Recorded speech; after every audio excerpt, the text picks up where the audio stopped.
Hi there, everybody. My name is Kate. Welcome to my channel, Trinergy Awakens Naturally. Today we're going to talk about ECT, what it is, and what does it mean to me, Kate. As usual, I was out today doing my thing, and I was hiking, and I got a nice little beautiful download. I was actually walking and thinking about so many things that I was grateful for. What am I most appreciative of? And I was shocked to realize that I hadn't thought about that in a minute. We're coming into Mercury retrograde, and I guess, I'm getting the opportunity to, get some precursors or something. I don't really know. This is a timeless message, but I am a naturalist, a spiritualist, a lot of ists, that really don't matter too much, except that gives you the context of I spend a great deal of time working on my personal development through a spiritual aspect. However, I spent a whole lot of time simultaneously and more heavily working on my self-development through Western medicine and psychiatry and psychology and therapy. Not knocking any of it.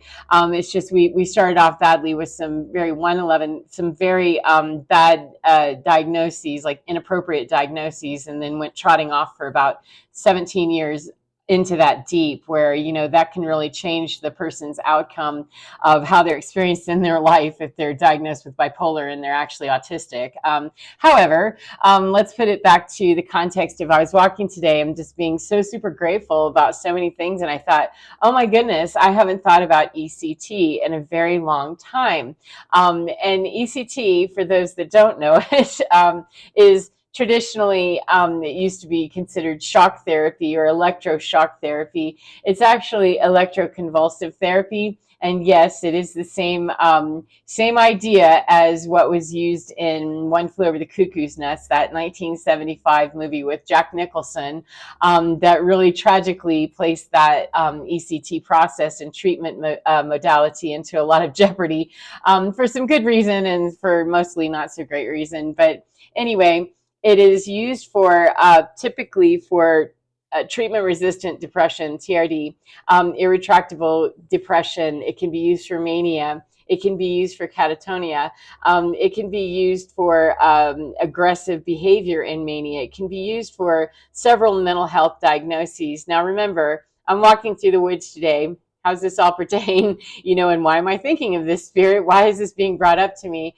That of all the things that I'm grateful for, I was grateful for ECT when I received it. I was extremely grateful, believe me, I was. However, it came with some costs, and it also cost me a lot in terms of having to really justify my position on it with my family and extended family, etc. But what I was really getting today was that the universe always has our back. The universe always had my back. It's just that I wasn't really as plugged into my spirituality or listening to my intuition or developing any of those skills in that direction.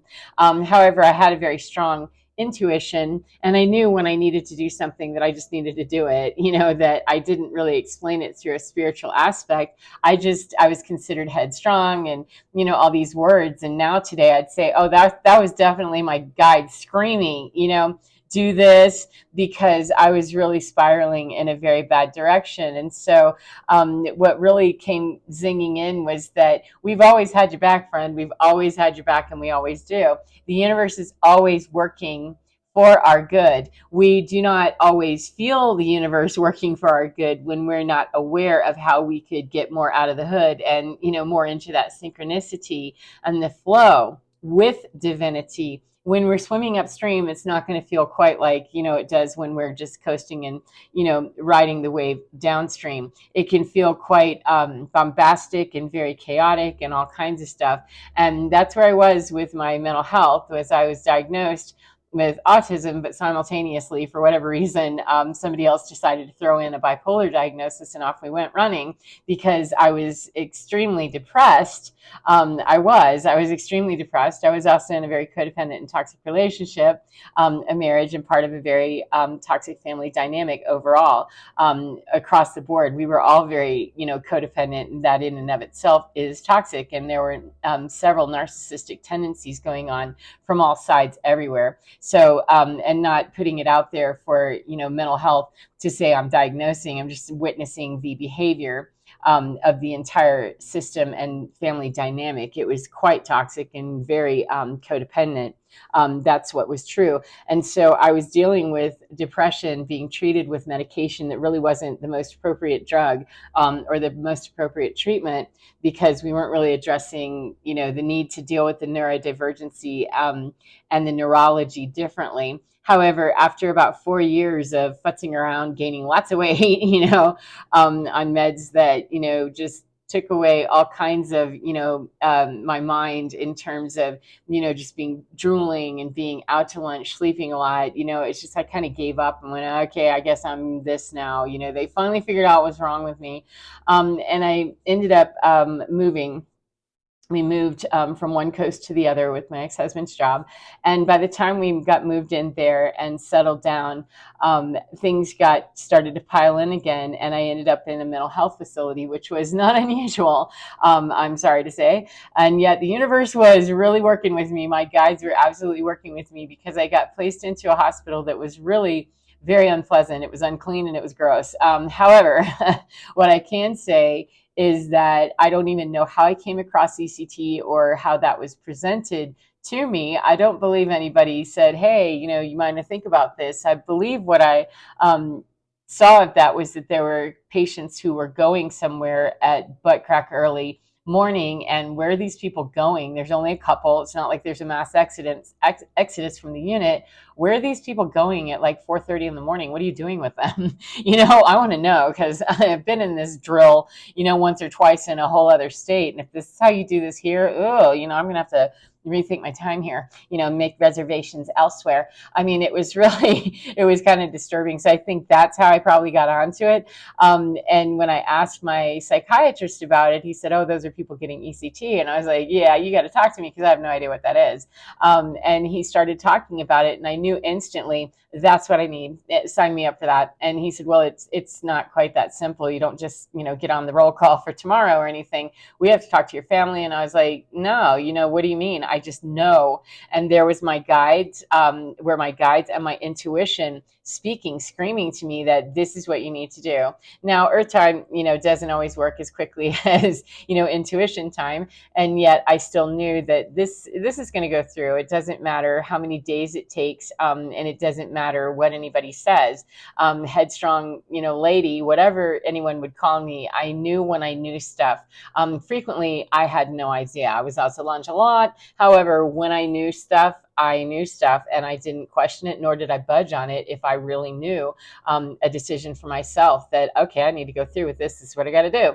And so I approached my ex-husband about it, and he immediately was like, no, because the old perception with the movie 808 was that it's this barbaric procedure, it's torturous, it's bone breaking and teeth cracking and all of this. And in the 40s, 50s, 60s, when it was being used heavily and muscle relaxants and anesthesia weren't used, then that was true, that there were a certain number of people that absolutely went through the procedure and they were harmed, and because of the type of electrical impulse that it was being given back then, that was being used, there were people that walked away that really didn't walk away very well. They walked away with severe memory loss, and some people absolutely did, have severe relapses into a vegetative type state or a nonverbal state, etc. Those were not the norm by any stretch. However, we've come a long way, and even in that 1975 movie,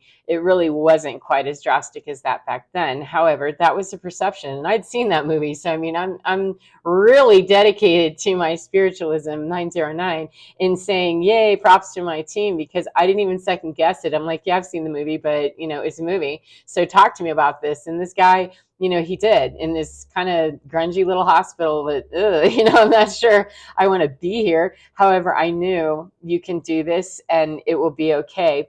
And what the actual treatment looks like is to actually give impulses, electrical pulses to the brain to stimulate it into a seizure. And I did not have any idea at the time, because I wasn't running on the diagnosis of autism and didn't understand neurodiversity or my own neurodiversity at all, because that just got kind of left off the sheet altogether. We're just going to run with this bipolar thing.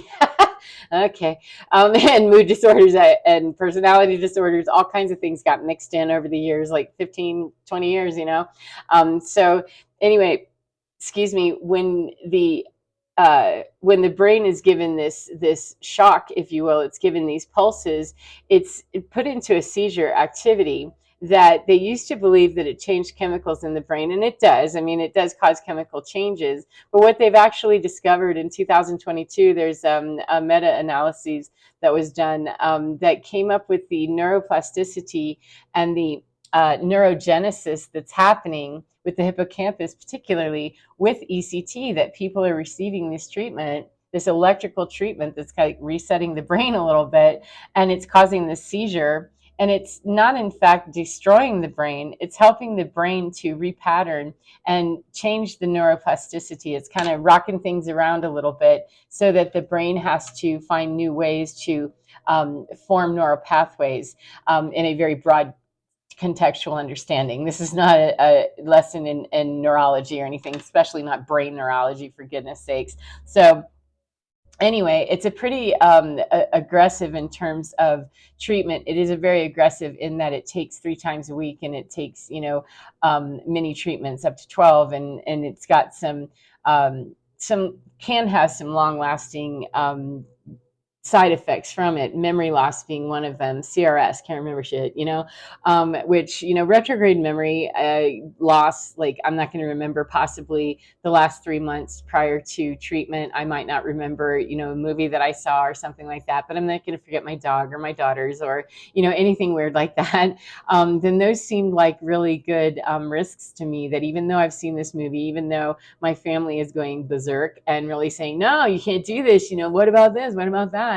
I really knew inside of me, I can trust this man. The hospital he works in is creepy. However, he's not, he's not. And he's giving me the risks. He's speaking to me very much like I'm autistic. I mean, he really gave it to me, yet he didn't know that, I don't believe, or he wasn't treating me as if I was. He was just meeting my autistic need to just put this out on the table, man, put it raw and real, and let me decide like I'm all the way to grown up, like I am, and even though I'm, practically catatonic and can't barely move or function, and I'm on 8 million meds, and I've been in the hospital a few times in the last 4 or 5 years, just give it to me, put it to me straight. He wasn't trying to sell me on, an ECT package. Hey, he wasn't going to get it paid any extra for doing it. So, anyway, it really sat with me, and I knew my intuition was so bang on that no, this is what you're going to do. This is what you have to do. And I realized as a starseed light worker, whatever, empath, intuitive, energy reader, energy feeler, healer, whatever, working with energy the way that I do now, this was 10, 15, 20 years ago that I had my first treatment, and I didn't understand it then, but I understand now retroactively and retrospectively that, oh my goodness, it was literally resetting the electricity in my brain and allowing my body to kind of reset, because my body would get so overwhelmed with all of the issues that were going on, being unresolved, with all of the energy tap outs and the burnouts that I was experiencing all the time, and managing very badly with bad habits and poor medication that was not really correctly, being managing a diagnosis. It's wrong med for the wrong diagnosis, right med for the right diagnosis, and we're wrong on both counts. So, it was really hitting, though, the ability that even though all this is going on, Kate, we got your back, and don't wait, get in there and get those treatments, and do not let anybody talk you down. And I had a number of family members that did, express their concern, and they were probably biting their lip and, whatever. Outside of my little core family, I really didn't worry about what the opinion was, but I heard about it. And I did have to, defend my position. I did answer to a couple of people with, no, it really doesn't matter to me what your fear is, because that's on you.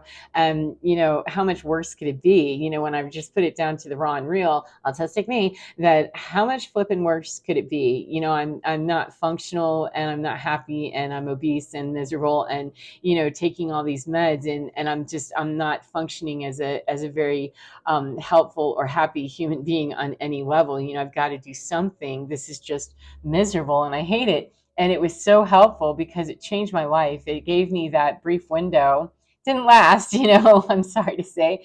It didn't last, and it wasn't like game changing that, you know, the very first treatment I went, oh my goodness, I found the answer. The answer needed to be far more complete. That, you know, when you're done with these treatments, we're going to need to talk about getting you onto appropriate medication and into, you know, some different type of therapy that will meet your actual neurological needs as well as your psychosocial needs. You know, that we just need a whole other package for you. We need to book you into a whole new experience of your destination vacation really shouldn't be on this wing. You know, it needs to be over there instead, but we are where we are. And Spirit was very clear that you go do this. And it made drastic changes because it let me know that that was a successful mode of treatment for me and that I could trust it and that the science bore it out. You know, it really did. There really wasn't nearly as much, you know, that creepy factor as the 1975 movie, you know, that even though that had some accuracy and some relevancy, it wasn't the way that it was. And I never had any bad experience. And I personally had, you know, upwards of 70 or 80 treatments, individual treatments. I mean, several courses of 12 to 15 treatments. There were a lot, and they were game changing every time they were. It's just that not having that supportive care for that to continue in the right way, you know, to really be able to keep my nervous system settled down and calmed and balanced and soothing in the right way, you know, that you can't just go eat or take a pill or, you know, go to sleep in order to soothe the system and have that be terribly functional in the world. You know, it's just not. And it was what I was doing because that was what I had. So, you know, taking the best choices out of the worst options, you know, that were left over, it was unfortunate. But even then, my team had me, and I was able to successfully get through all of those ECT evolutions without having any substantial memory loss. I did have some retrograde memory loss from time to time, and that was really hilarious, you know, quite funny. A few times I remember my little core family and I laughing about that, yeah, I don't remember that. That's CRS, man, can't remember shit, you know. But don't worry, it's going to be followed on with CHS, and I can't hear shit either. So, you know, just give me a few. And that didn't have anything to do with my mood, you know. I'm just getting old. But it did really make a big difference for me. And when I was able to look back, as I said, retrospectively, and see that, oh, this has always been kind of a neurological need, that I personally just think that the indigos and, you know, autism and neurodivergency, there's a very strong contingency of people that believe that light work or starseeds are people working, you know, in that 5D angle. The high sensitives, you know, we've got quite a few labels, you know, for us sensitive folks. I call them clairvoyants, and they're diagnosed with a whole bunch of stuff, you know, or 5D people, earth angels, whatever, chosen people, that not necessarily all of us have neurodivergent issues. However, many, many, many people, most of the people that I have met that are true spiritualists that are working in that 5D angle and seeing really, you know, the spiritual side of things, they have some neurodivergency stuff, whether they're officially diagnosed or not, because I just think that's, for me personally, the downloads I've gotten is that it kind of goes with that, you know, neural package that we come with that allows us to have some better sensitivity and perhaps, you know, better ability to tap into that 5D, that we're not quite so bound by the matrix itself, that we have kind of a different neurology package coming in. And then when we develop those skills, you know, my team was screaming at me, hey, you know, Katie, go get that ECT, screaming at me. And yet, you know, I wasn't receiving much of anything else. I wasn't getting downloads. I wouldn't say I was awake back then by any standard. And I wouldn't say that I was really working with the natural world in any way other than a very baseline, you know, 3D understanding of, that's a pretty tree. I like the flowers, you know, I like my animals, that kind of thing. But I certainly didn't have that great connection. And yet the universe always had my back, as it does everyone's. It's just that when I'm swimming upstream, it can only do so much when I'm, actively running away from what could be a better answer. I just didn't know that the answer was really the opposite way of where I was, and that could have looked like a million different things that just weren't being presented to me for whatever reason, whether I was resistant or, not ready. It was not part of my timeline. It wasn't part of the Akashic records of my contract. I don't get into all that. I wasn't there, and I'm there. I'm here now.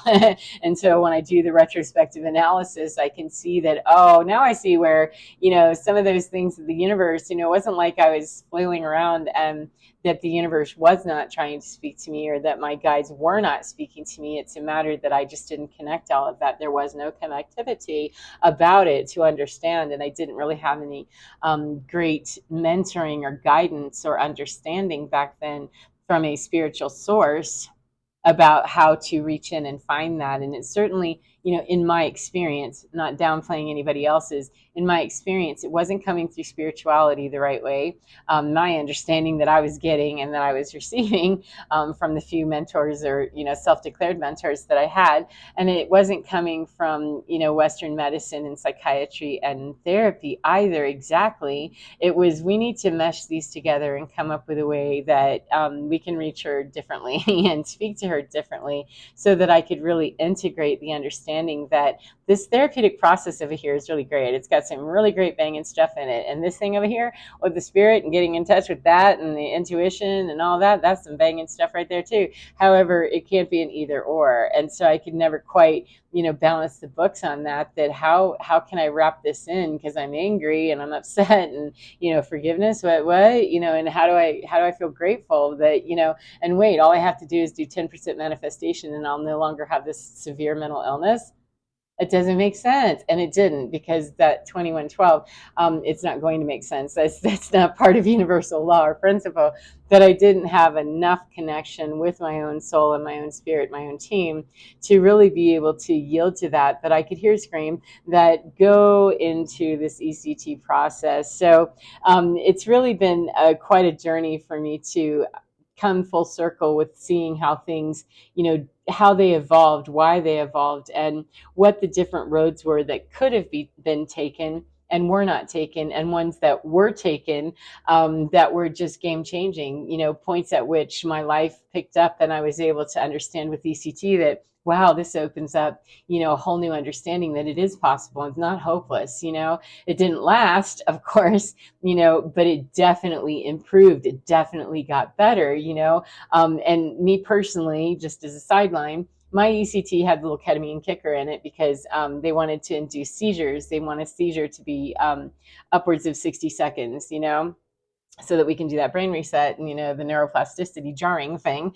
And so it had that ketamine kicker in it. And there's a whole lot of studies that I won't get into about the controversy of these, excuse me, these drugs and the psychedelics and mushrooms and those kinds of things. However, I do remember, it's very strange because I'm technically not supposed to remember, but I do remember a couple of treatments where I remember some what would probably be the ketamine type experience. Can't say because, I don't know where we were in the timeline. I just know I was consciously aware very briefly because they knock your butt right out, with some light anesthesia.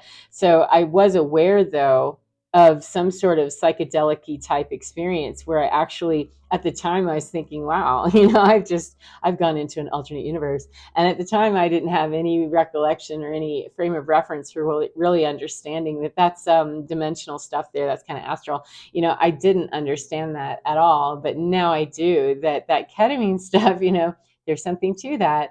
And I've never used ketamine. I've never tried any ketamine therapy outside of just what was received with ECT, which has now been, at least 5 years ago since the last time that I had any treatment. But I have used psychedelics, and I do use marijuana from time to time to create a kind of, out of body experience if I'm looking to do some specific work.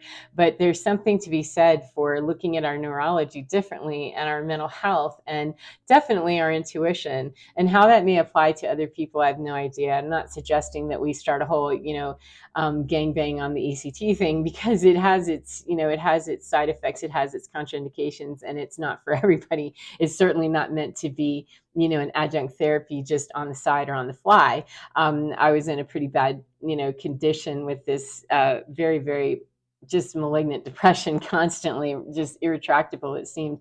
And, treatment resistant depression is one of the biggies. And yet, there just comes a point at which we have to yield to something. And I'm so glad that I did, because it changed my life and probably was the doorway to understanding my neurology. And if nothing else, it absolutely gave me the ability today to be backtracking in history to go, oh, now I understand my own neurological system and my own neurology and how things started to unfold for me. And Earth time just seems so slow. I'm like, why couldn't I have just done that faster? And like, doesn't matter. It didn't happen faster. Those neural pathways had to reset and grow differently and repattern. And then throwing on top of that the cognition and the mindset and the mind ability to repattern consciously is really where it all came back together for me. And the last time I had treatment was simultaneously, probably within 6 months, I started going through a divorce. And that's when I really learned how to retrain my brain that, oh no, we've already had the reset with the latest in ECT. And now we have to find another way, because I didn't have anything else. And so spirit really was coming through to me of, spending a lot of time doing right brain, left brain, or right hemisphere, left hemisphere exercises, physical exercises, some, writing exercises, listening to very specific music, frequency music, things like that, that were really nurturing and nourishing to my nervous system. And that is, in fact, in my humble opinion, what allowed me to be able to open up the door to the spiritual stuff coming in more. That we're not going to be able to give you these skills, these downloads, or these abilities. You're going to be psychotic, and hallucinating. And sometimes I was, I don't know that that was a spiritual thing. Sometimes I think I was just that stressed that I was really just seeing things, and I was seeing something, but I wouldn't call that a psychedelic, wonderful, universal experience. It was sheer madness. But it's what allowed, going through that process of, finding new ways to recreate that nervous system reset, and decrease all of the pounding of the nervous system, is what allowed, spirit to come in and say, now we can start giving you downloads. Because if we give you downloads in that other way, you're going to be out of your mind. You will be, running to addictions to try to cope with all of it, because it won't make sense. And there won't be anybody in Western medicine, Eastern medicine, or anywhere else that's going to tell you anything except you're possibly quite, psychotic. And, I didn't feel like I was. I just knew that, oh, we've got to do this. And it's going to be a little bit, funky, perhaps. It's going to seem kind of strange. It's going to sound kind of strange. You might see things, but I just kept hearing that reassuring voice that, we've got you. We've got you. We always have in order what is best for you. You can swim upstream if you want to. It's just that it's so much better if you don't, because you're not chasing, it's not the salmon. You're not a salmon. And, unless you want to be eaten by a bear up there, you might want to go with the flow here, Kate. And it made it so much easier to relate to my own body and my own body's ability to speak to me, and for me to meet the neurological needs, so that I could then, get more cosmic messages and downloads and abilities and grow clair skills that no longer frighten me, and then now I can feel things. I know, because my neurology has settled down, calmed down, and, gotten way more manageable on a day-to-day basis, and no medication, that's amazing. Then it means that when I feel shifts, I can hear things and understand things, and I can ask, hey, what is this? What is this? Is this an energy from where? What does it want? What's it doing? What am I doing? Is this me? Is this something in my neurology? Is this something from outer space? Is something from, what other place? What are we dealing with here? And, it's made it so much simpler, so that fear, which would cause blockages and all the anxiety, and that fries out a neurology or a neurological system in a second. It did mine anyway. Fear and anxiety and panic all the time left me completely just out of my mind. I mean, literally out of my mind with, and taking away that element of fear just by, hey, some education about what we're doing here. It doesn't look like what your life ever looked like before. And it doesn't look like most people on the planet, however, it's what your life is, and it's how we can speak to you and you can speak to us. And as long as you're never feeling fear and you're not, running away from your world anymore, why wouldn't you, draw near to this? Why wouldn't you embrace this? Why wouldn't you go in that direction? And that just nourished my whole mind and heart and soul even more, to say, yeah, that just meets all kinds of needs in me, that you're just putting it raw and real right there. Thanks, God. Thanks, Spirit. Thanks, team, that it met that need in me of, let's get real about what's happening to me, that what is this? And it sounds crazy a little bit, a lot. I've been accused of being an absolute, batshit crazy nut job. I mean, I've been called it all, and looked like one for a long time until I didn't feel like one. And then I still look like one and sound like one to some people, but that's okay.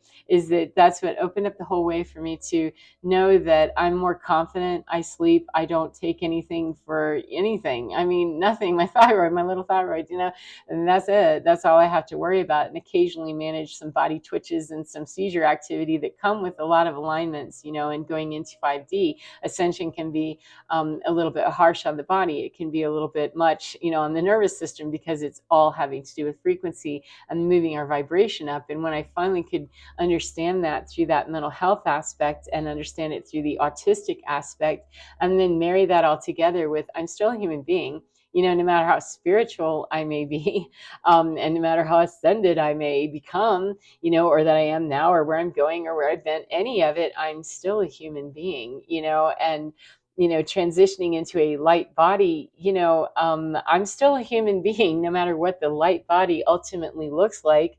I don't know. I just know that my body, as it transitions, I can feel those shifts in the energy, and I can feel those shifts in the vibrations, and they don't freak my body out the way that they used to, because they're not freaking my mind out the way that they used to. I didn't understand all that years ago. I didn't have a platform for understanding it. And thank goodness, 3113, we're coming in to a time when more people are starting to really understand those things and get a hold of those things, and learning how to reprogram the mind, and get into the theta state, and understanding that brain waves are hugely important, and listening to frequency music and balancing, the right and left hemispheres of the brain, for anyone, not just people with neurodivergent needs, for anyone. It's just where we are, because it's the entire earth that's going through this ascension process. So every single human being is going to be affected by it.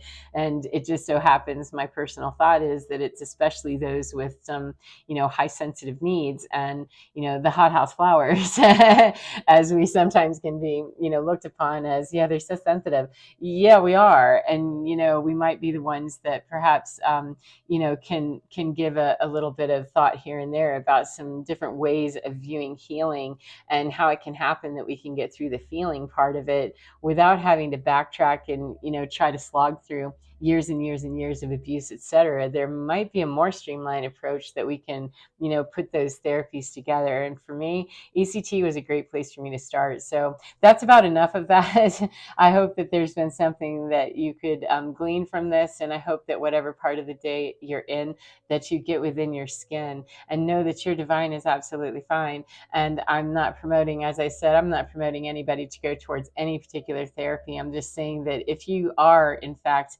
a clairvoyant, an intuitive, an empath, an indigo, a rainbow, a crystal, and anybody, a clairvoyant, someone that's considered sensitive in some way or another, and really picking up, a lot of energy shifts or emotions of others, then, perhaps it's a good time to consider that traditional therapy, everything that the universe is offering to me is for my highest good, if it's for my highest good.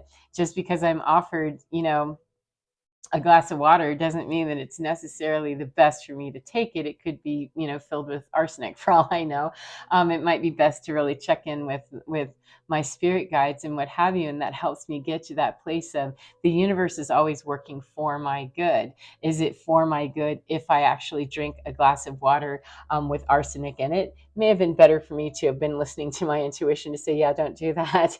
However, be rest assured that if that happened, it will be used for my good. And the more on board I am with any decision I make, anything that's happening to me, anything that would happen to me, that the more I get on board with that energetically, and in my feelings and my emo bag, the more I get into alignment with that, then I'm really much closer to being on my assignment with that. And it will work for my highest good, because the universe does always have our back. It's just a matter of, if we're swimming upstream, we're not going to experience that flow in the same way. Doesn't mean that the universe is not, absolutely got the flow going. It's just that we're allowed with our sovereignty to choose to, you can hike it up the stream if you want to. There's bears that'd be happy to eat you. So, it might be better to just turn around and go with the flow. So anyway, thank you very much for your time. As I said, I hope you enjoy your day, whatever part of the day you're in, and get within your skin, because you're divine. It really is absolutely fine. Take care of yourselves, and I'll see you again next time. Bye-bye, friends. Mwah.